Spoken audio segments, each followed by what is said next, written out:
All right, hey there, everybody. Hope you're having a fantastic Friday. The Real Martian here.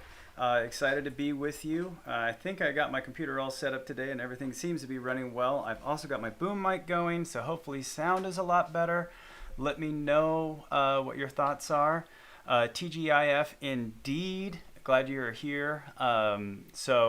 Hope everyone has had a great week, and for everyone who's joining us live, you know the deal. Get your questions ready. We want to talk about everything. We do these live streams so we can be with you guys and talk about what you would like to talk about. So kind of an open book here today. I got a few things to cover. Actually, I have a lot of stuff to cover. I'm looking at my little notes here, and there's a whole lot going on. Also, got some special topics to go over.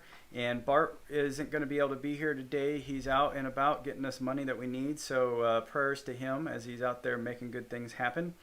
I'm going to jump right in. Again, welcome everybody. Happy Friday. Hope you and your family are doing well. It's a crazy, crazy world out there.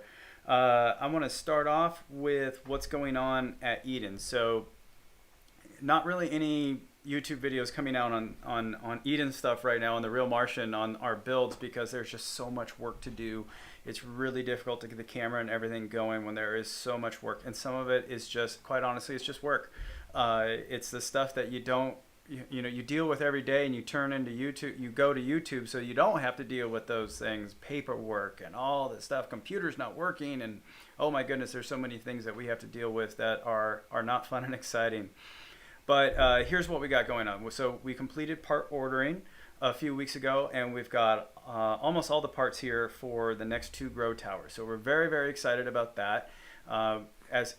If you've been following along, what you know is not only are we testing the grow towers and our builds and everything, the process that we go through, but we're also testing the entire system, right? From demand in the system, which we now can accept orders. We now have actually invoiced, I think it's 7 customers. We've now invoiced for their down payments.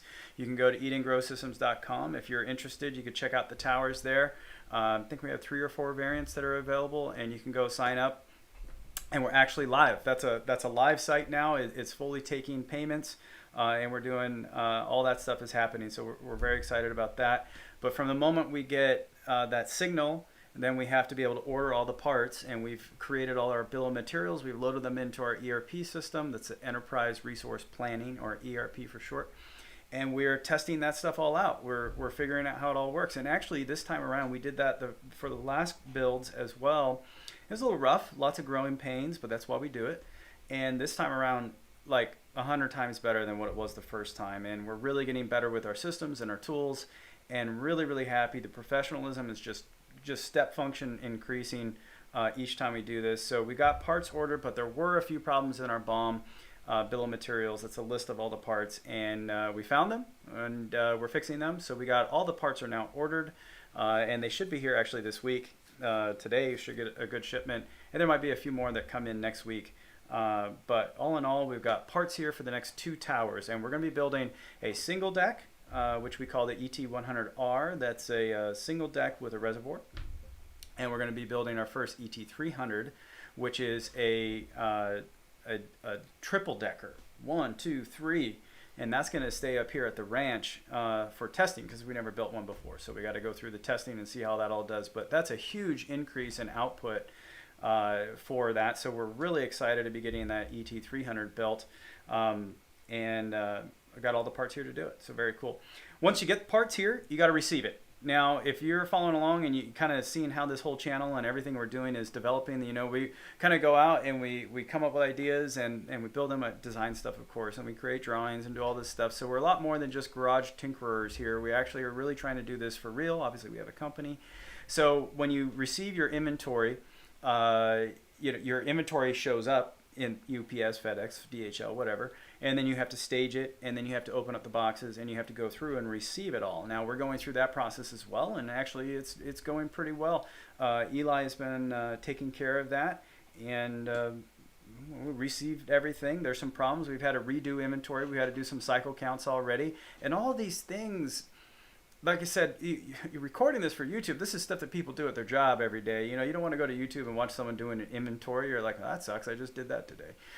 So, but we are going through this process and we're going through these things. And it's very exciting to report to you that we're doing the same stuff that any other business out there would be doing. So it's cool having that come together. And the next thing we have to do is kitting, right? So we ordered our parts. Someone ordered a system. We ordered the parts. We bought them. They came. We received them. And the next thing we have to do is kitting. So what we've done is we're coming up with a process of how we want to kit everything. And this time, so much better than the first time, guys. I mean, it's just amazing how much better it was this time around than the very first time. And the next time is going to be even better because we're really figuring out the manufacturing process of what we want to do. And kitting is when we take everything and we actually, put it into boxes, and then they go to each workstation in the manufacturing flow. So it's kind of neat seeing that all come together. Let's see here if I can't maybe get you guys a shot of this too while I'm sitting here talking. I'll try to get that pulled up. That'd be kind of neat. So yeah, we got kitting going on. We're about 50% done with kitting, and it's just going so much better than it was the first time that we did everything. I don't actually, this shot may not be all that good. I'll see if I can't get a better one, but let's see here. If I come over here and I do this, here we go. So it's kind of, it won't let me, how can I zoom in here? I've never done this before. You're actually seeing live out into the workshop here, but you can see we actually have parts on the floor. This is a tower that we're repairing. Let me go big screen here. And this thing says I'm supposed to be able to, it just doesn't want to let me zoom in. We actually have a tower that we're repairing right here. That's we're going through and doing inventory on that. We got our inventory station of all of our parts, and then back here are actually all the boxes that we're kitting into because our inventory is back here on the shelf. So sorry, this is the only camera I have that that goes out there. So, but hey, you're seeing it live. That's actually what's happening there. So we got kitting going on, and that's very exciting. Exciting for me, probably not exciting for you, but when you actually are kitting and you're going through and you're following the process of manufacturing, it means your game is really stepping up to the big leagues there. You're getting the professional stuff going on. So it's cool seeing that. In general, we're testing our ERP out, and so far, we're finding things, we're fixing it. User permissions, IT department is being fully taken care of right now by me as well. So any problems, we're fixing that. But overall, the ERP is working very well, and that's a great thing because it's a key thing that allows us to scale. By having an ERP already, what that means is all of our systems are basically taken care of, and they're all integrated, and they all talk to each other. So then we can actually just hit the go button, and our only constraint for scaling is going to be really big things, but money. It's going to be money, and then it's going to be people, and then it's going to be facilities. So those are all big things, and those are all related back to money. So it's a matter of how much money we can get that goes with all of these things. So that's where we're at, and that's what's happening there. So that is a lot of stuff that's going on. What else do I have here? I'm just looking. Okay, so the 3D printer is being a real bugaboo. So that has been a problem. I've got multiple things happening here. Sorry, guys. I'm getting a little distracted. It looks like Bart is out of a meeting, and he might be able to join us. So we're going to try to pull him in here live. This will be interesting. This will be interesting. So let me get this going here real fast. Okay. All right, we're going to see if we get him there. And all right, Bart, we're live already. So everything get all set up here. And let me see, pull him in. All right, can you hear me, Bart? I can't hear you. I can hear you now. Okay, all right, here we go, guys. We're bringing him in live.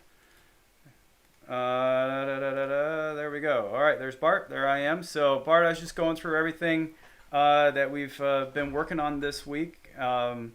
and I just have just a few more things. So let me finish those, and then we'll jump over to you. You got a way cooler background than I have, by the way. That thing looks sweet. So I left the lights on this time, but it looks pretty spectral, doesn't it? I it mean, it's does. like Pretty cool. So yeah, just gave a bunch of updates on stuff that you would find to be boring, but we got quite a few folks on here, so just give them the full update. But 3D printer's been a pain this week, so we've been having a problem with the 3D printer, which is stopping us from getting some of our parts done, which allows us to build. We are practicing our aluminum welding because we are going to aluminum structure now, and we have some things to weld. So Eli's been out there learning about welding. He's actually going to trade school for welding. So we're actually just practicing with the machine right now that we have to deal with. So he's learning those little idiosyncrasies for all the guys out there that build stuff. You know, you got to learn your tool. It's one thing to know the process, but you got to learn the tool because all the tools are a little different. So we're going through that.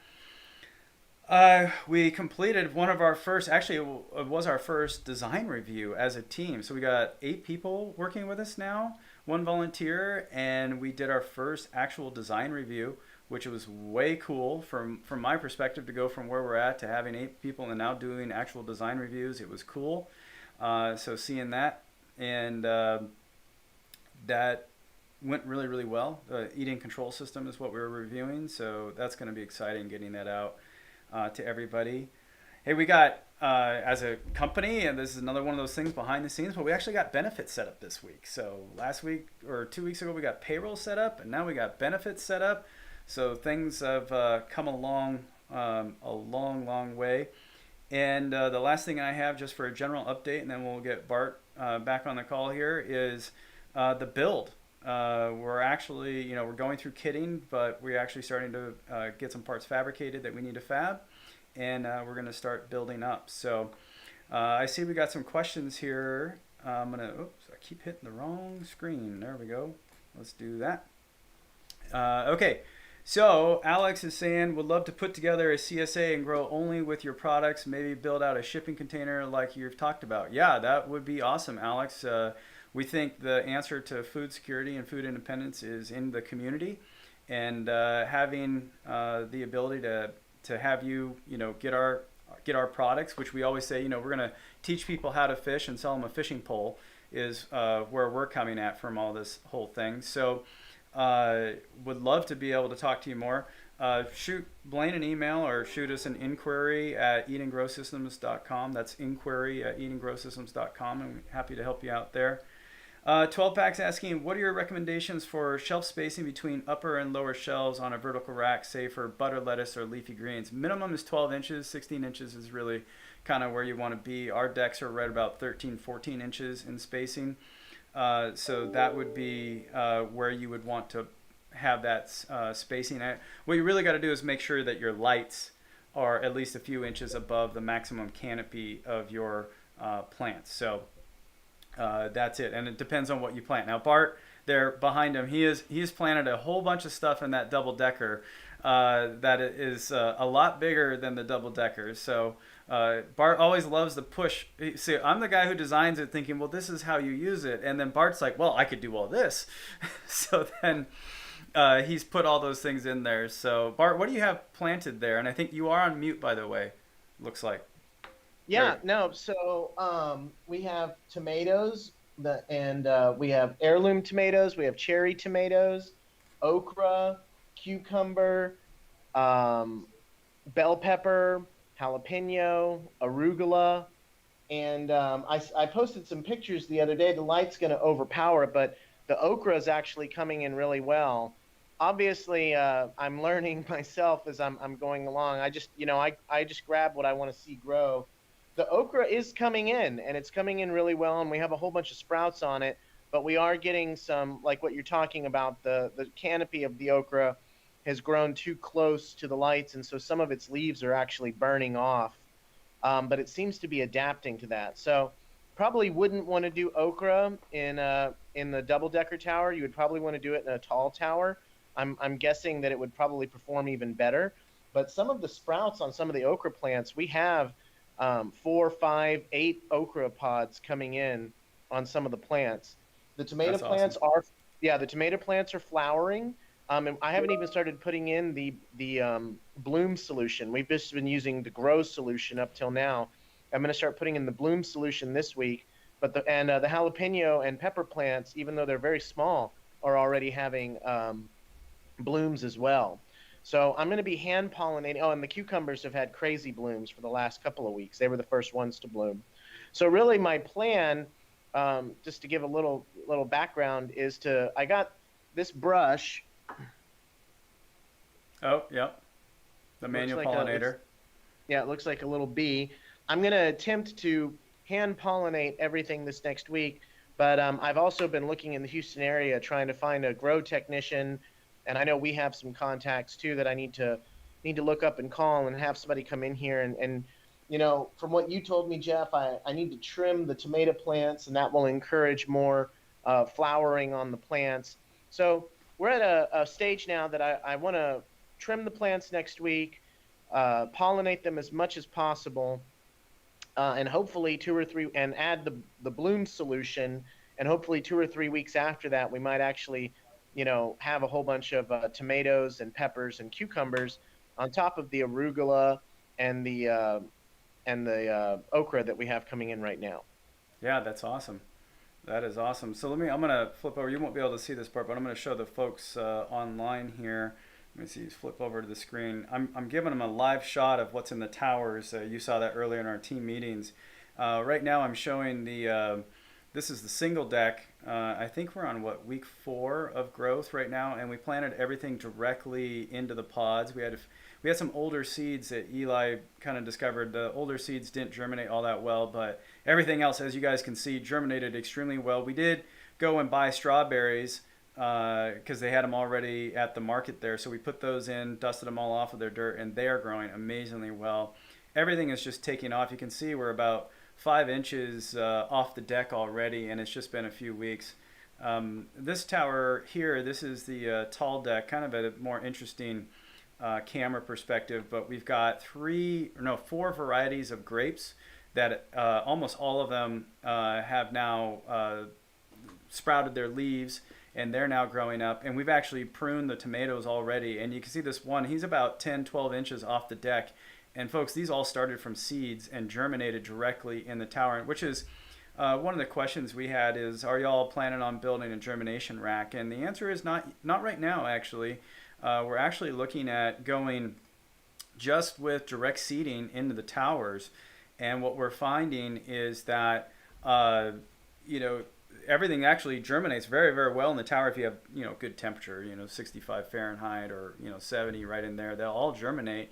It's the quality of the seeds and the age of your seeds and how you store your seeds is really, really important. I've kept seeds in a freezer. We had some older ones left over from like Hab 1. Come to find out, you really shouldn't do that. So, learning process there. And we're taking all of our learning, remember for everybody, we're taking our learning and putting it into our app. And we're going to be creating all the how-to videos and, all this learning.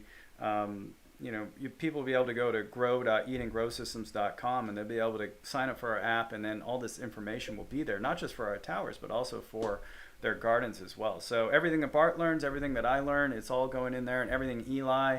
And we also have additional partners that we're going to be reaching out to, whether they be academic or industry or whatever. All that information is going into our app. So you'll be able to germinate directly and grow everything. So it's pretty cool seeing all this stuff. And our potato tower, I don't have a camera inside of the potato tower, which is where all the action is at, but the potatoes have sprouted. Almost all of them have sprouted.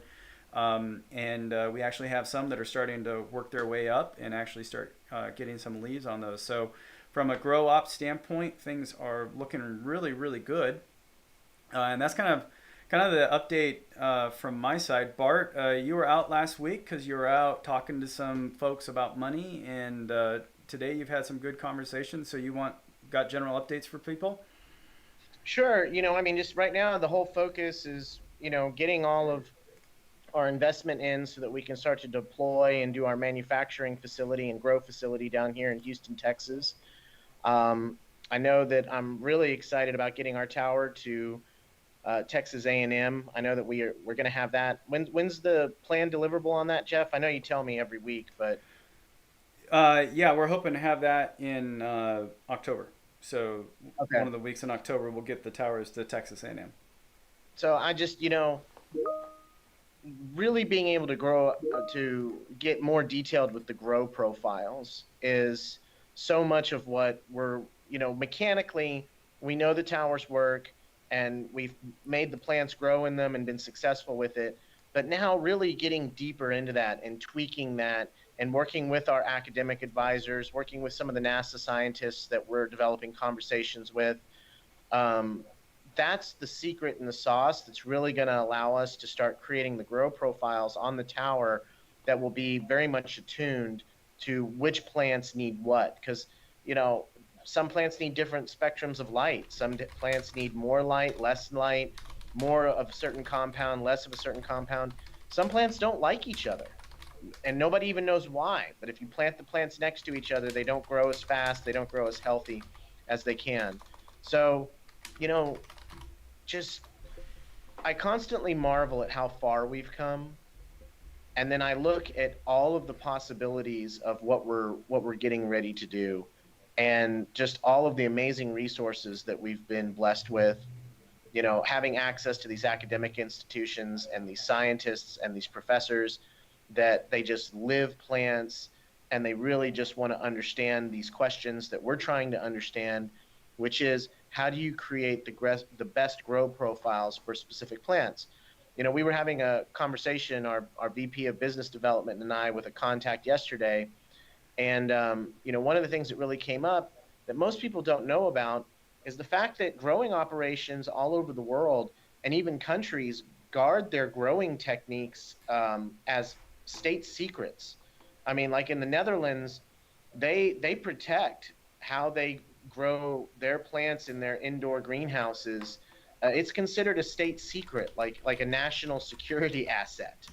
And these other grow operations, that's basically what everybody does is they figure it out.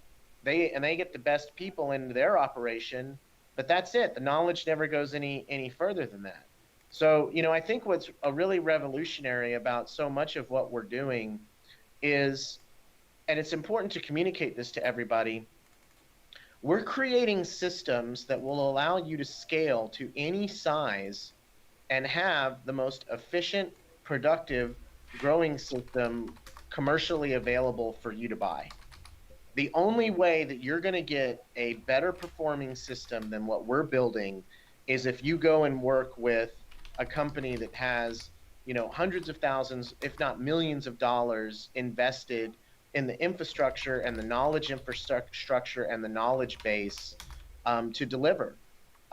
Because the hardware is half of the equation. The other half of the equation is how the plants are grown, what they need, and again, there's just nowhere out there that's doing that. There's companies out there that'll sell you the equipment.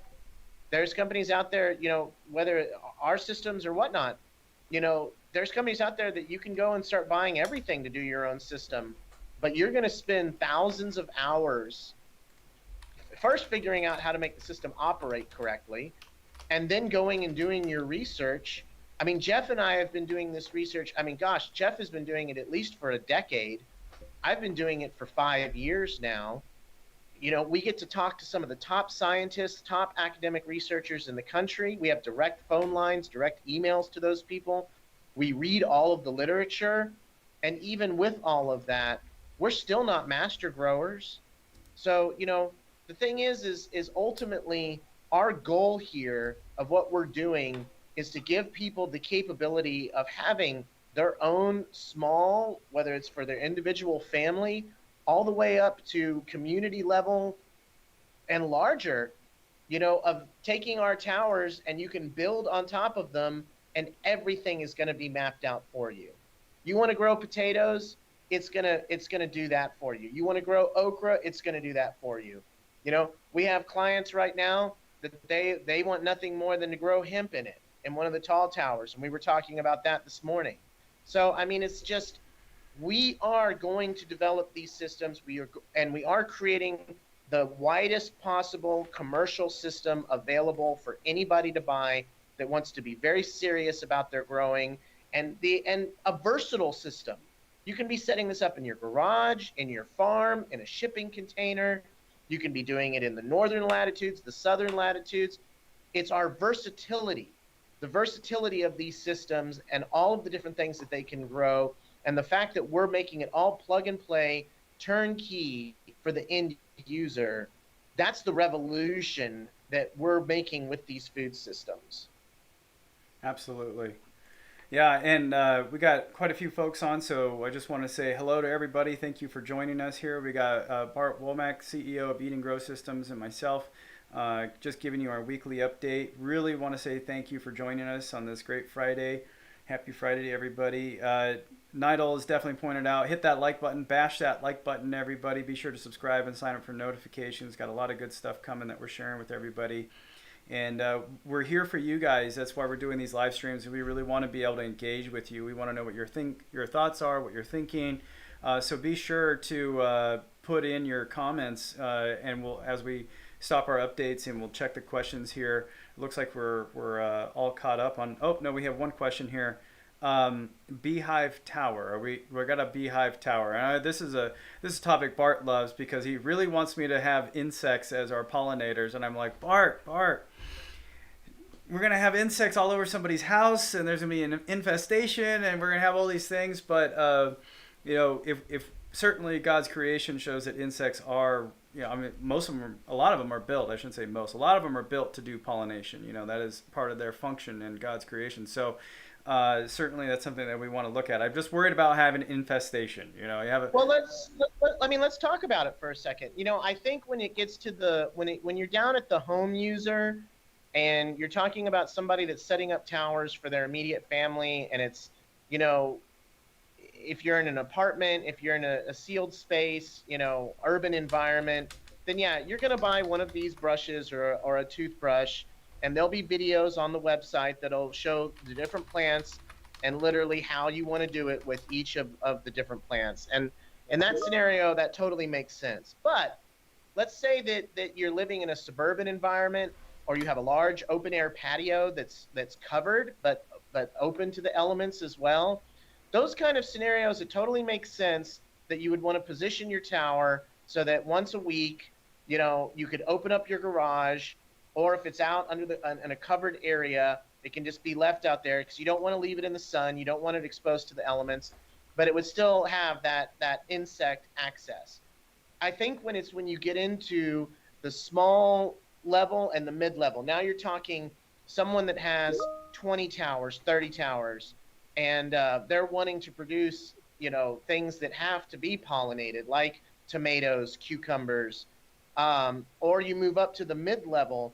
Beyond that, again, you would either want to do covered areas, or if you're looking into doing, massive indoor areas, I do fundamentally believe the bees are the most productive, the most efficient way of pollinating your plants. So there's a lot of different answers at a lot of different scales and dependent upon your situation. But it is true, nothing will ever match the symmetry and the efficiency within nature itself. So I hope that explains, because and there's other aspects of the insects that I bug Jeff funny pun there, that I bug Jeff a lot about. He's here every week, folks. Yeah, he's here every week. Jeff's like, he's here every day. I can't get rid of him. But the insects are the key.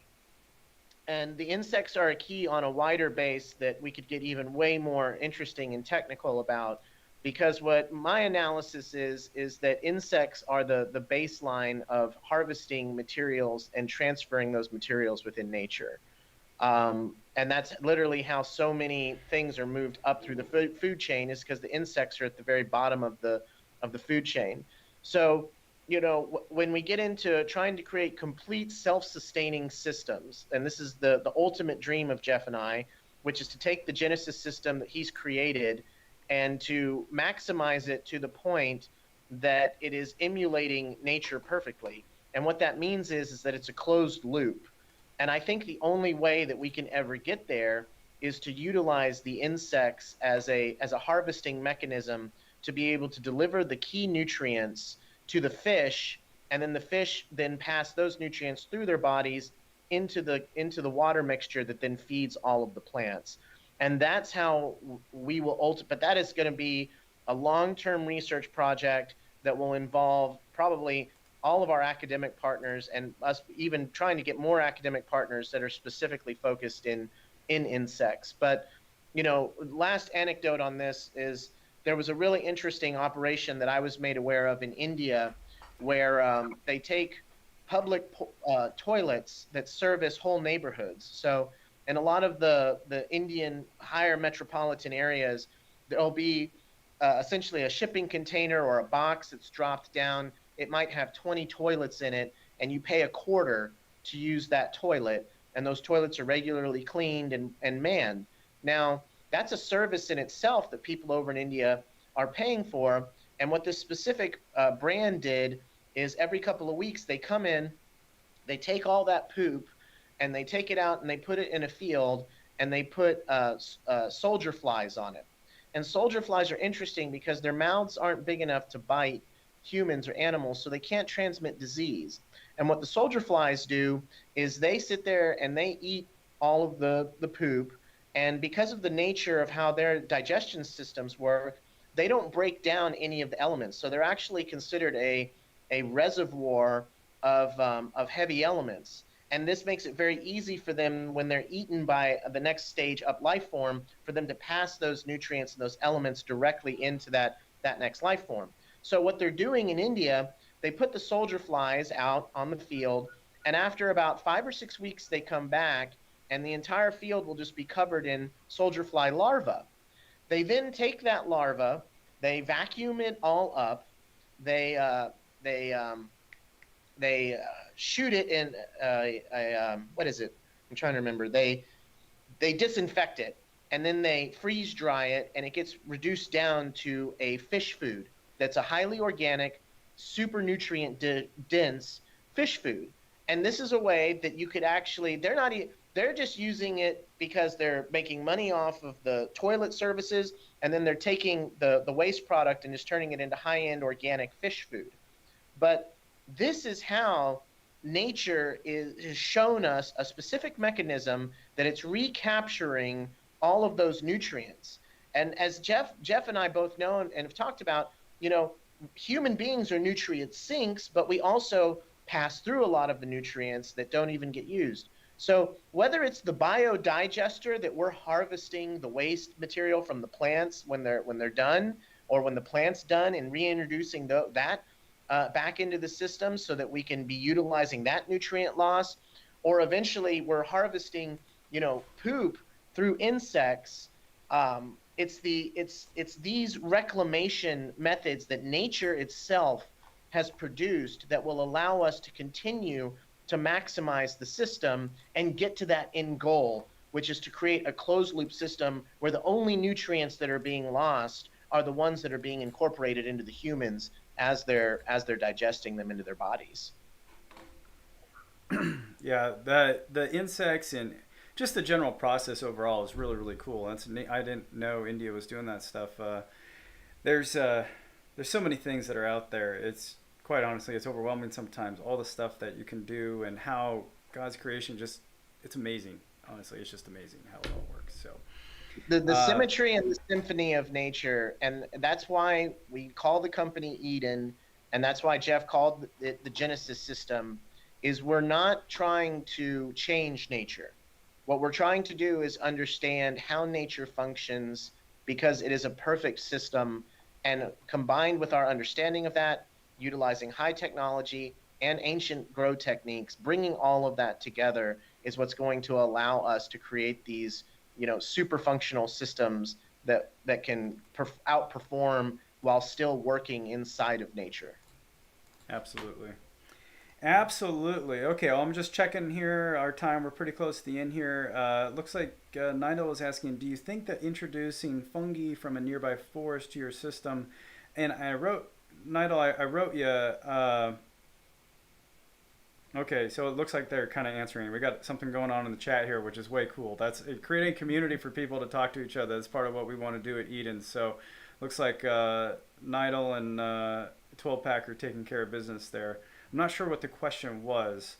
It seemed like there was a It sounded last. like it was like fungus or mushrooms, and I mean, we've discussed that, but that's a whole other type of Yeah. growing. If it was mushrooms, we've looked at mushrooms, and there's a lot of stuff that goes in with mushrooms. We're looking at that for life pod and hab systems, and we don't have a solution yet for the tower.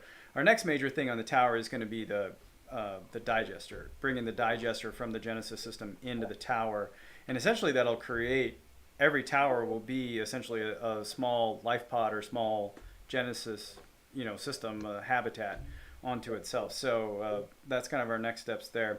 You have two articles this week, just kind of hitting the same vein as what we've done before. Let me flip over here, Bart. I don't know if I'm going to be able to do this. I'm going to try to share my screen with you here, Bart. Hopefully it Awesome. works.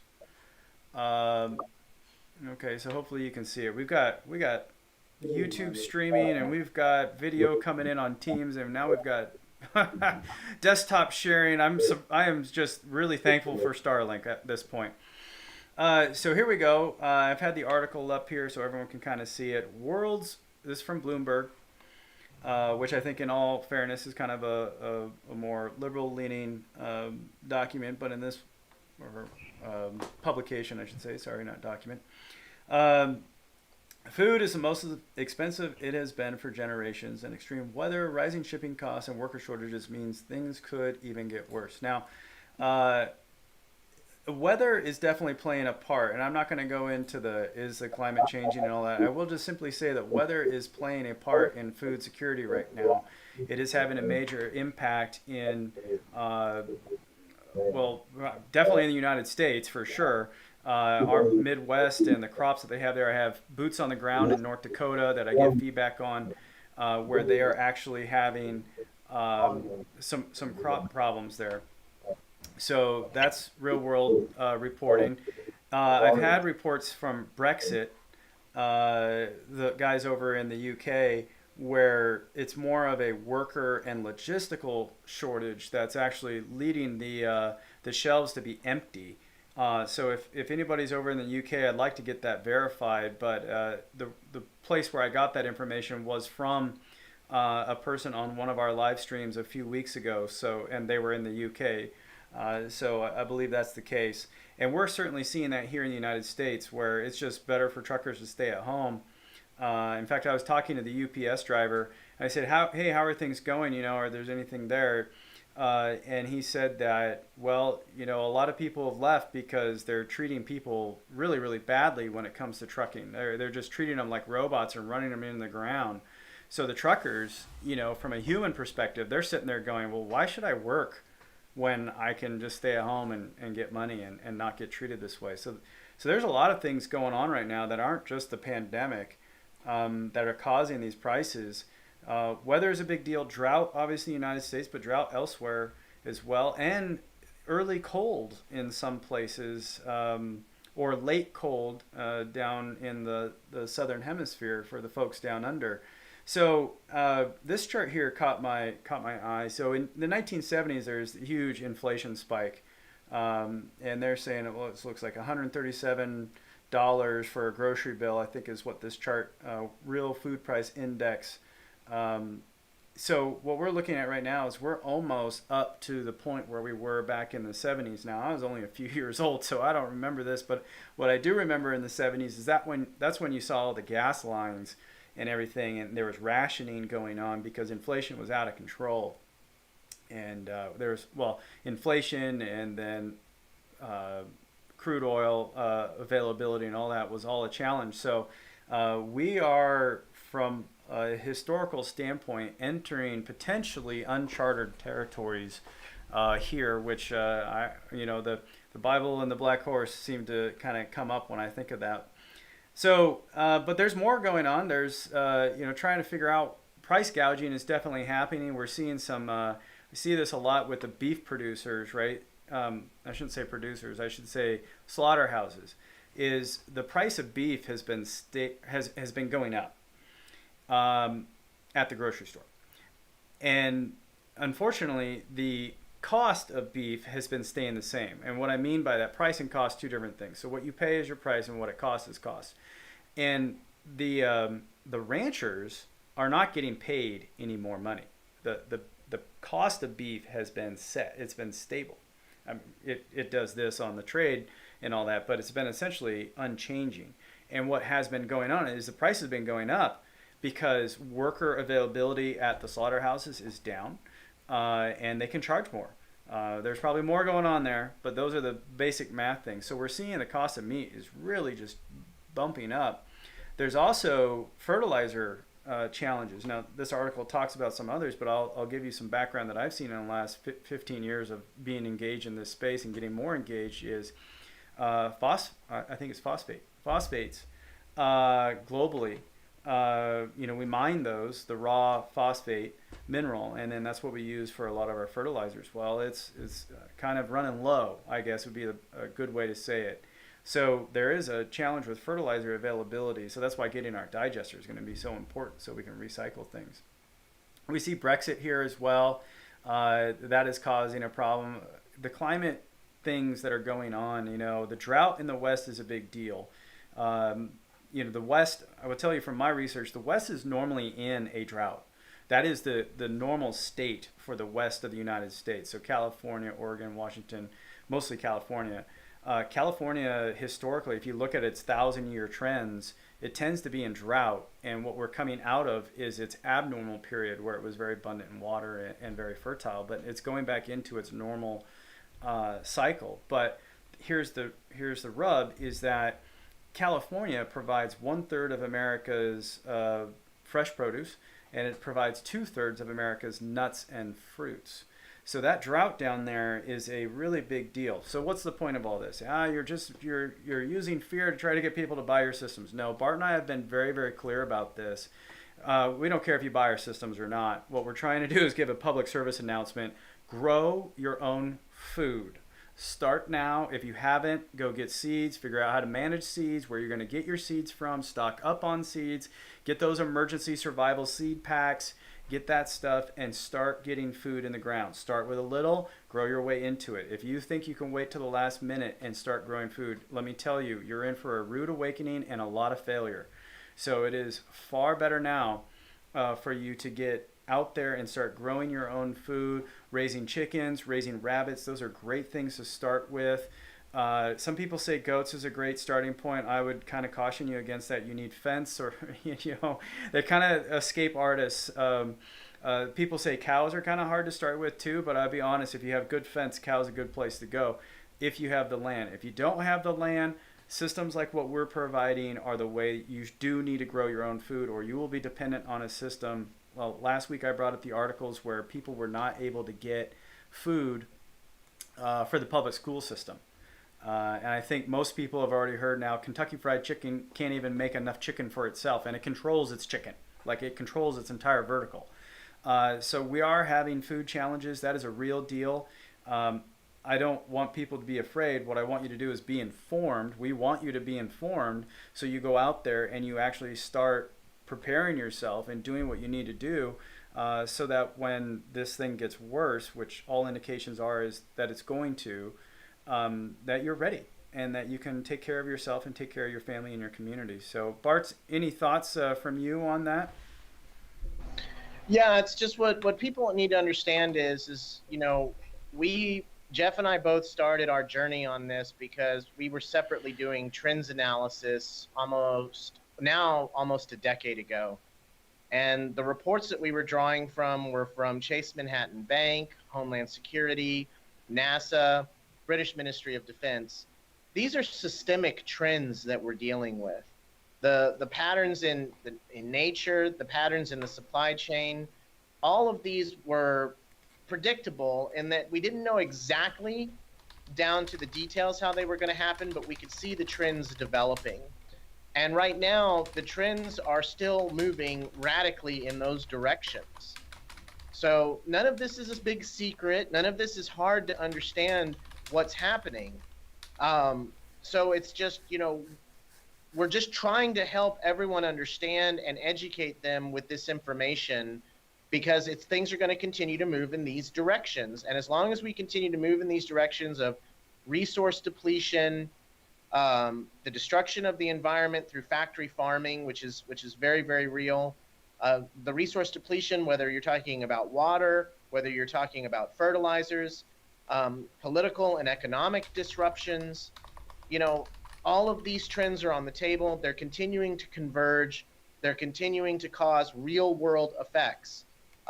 Jeff mentioned Kentucky Fried Chicken. There's a lot of restaurants. You go to Starbucks, that they're having shortages on specific items, and they'll tell you like, yeah, we can't get this right now.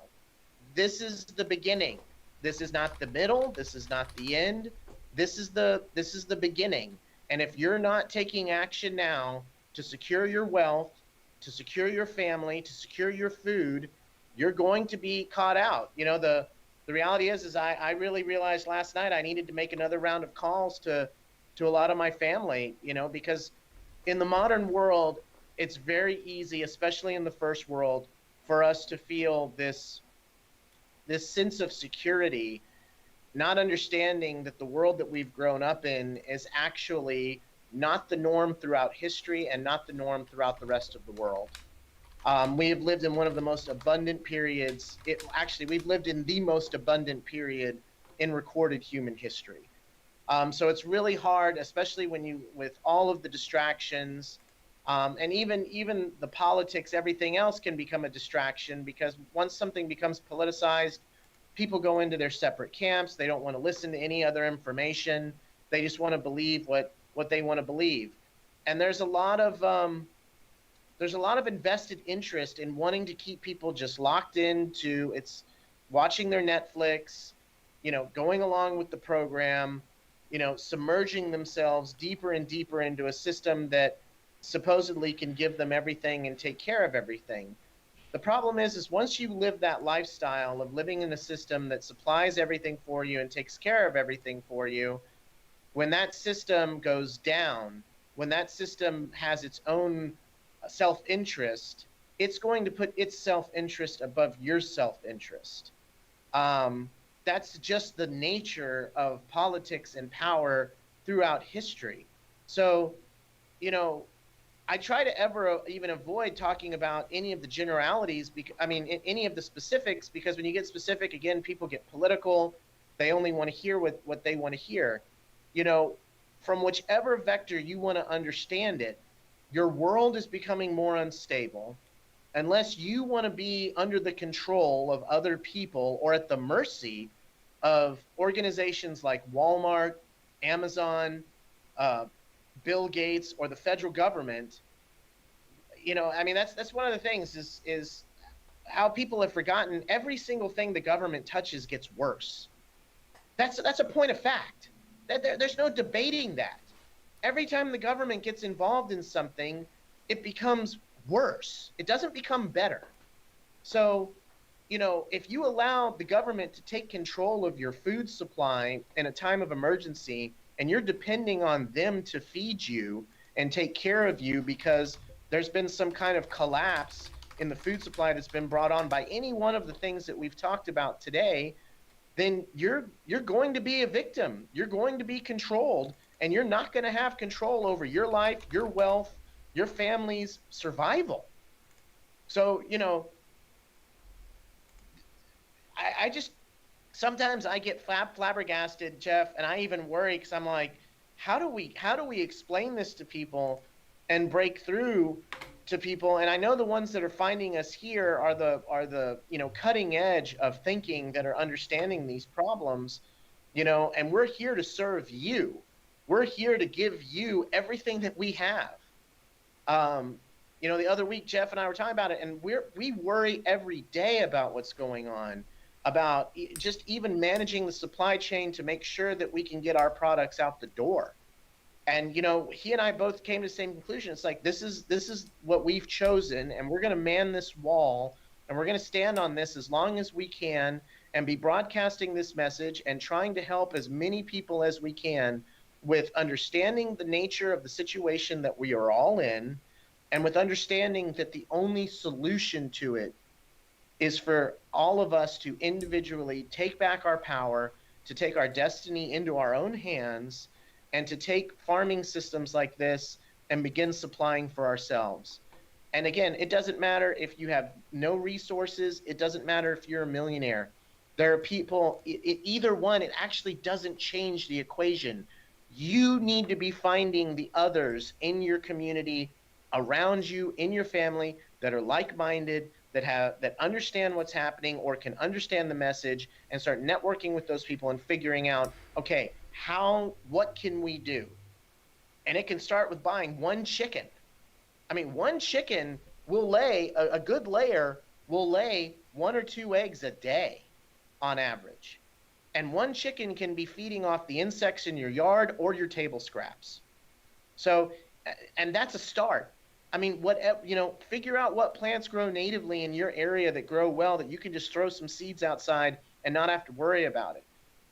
There's whole movements on food forests and urban food forests. There are so many edible plants that we don't ever consider because they're not in the grocery store.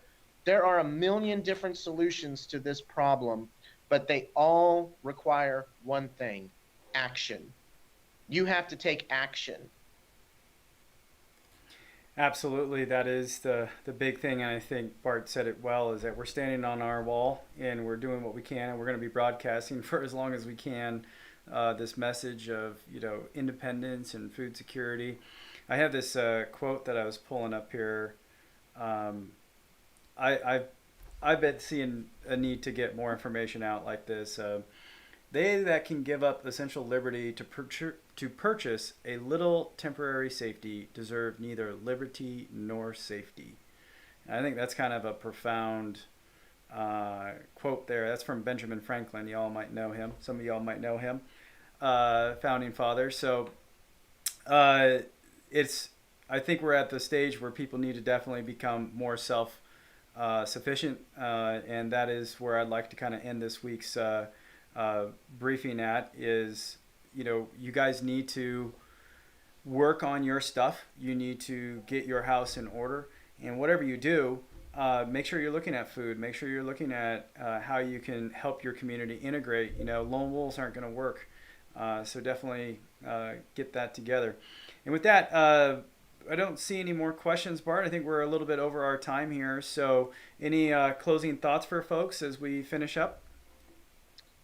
Just in the next week, Jeff, let's take a little bit more time, because I really want to get more. I want to talk to the audience more, and I know that even if the few that are here, I want to get more into our audience's head and understand, what are they thinking about?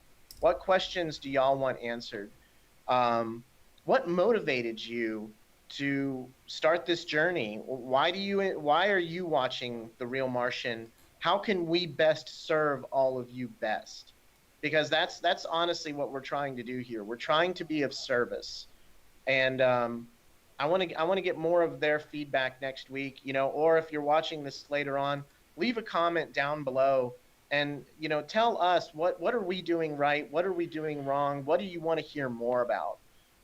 Because that's what we want to understand. We want to understand how we can be serving our community and you, which are our community, the best way. Absolutely. Absolutely. Yeah, we do these things for you guys. So please let us know what your comments and your thoughts are. Again, like Bart said, if you have comments and questions, put them in the comment section of this video down below. Since the live one will be off, but I definitely see all the comments come through, and I'm trying to do better at getting to comments. So please do leave your comments, and be sure to like this video, of course. And we got a good series out there for folks right now on my channel. I'll leave it at that. Go check that out. So far we're up to 5 videos there. Kind of an interesting personal journey that I'm sharing with everybody. So please go check that out. Some good information. And we'll be back next Friday at 11 a.m. Pacific Standard, and we'll give you guys more updates. In the meantime, this is Bart.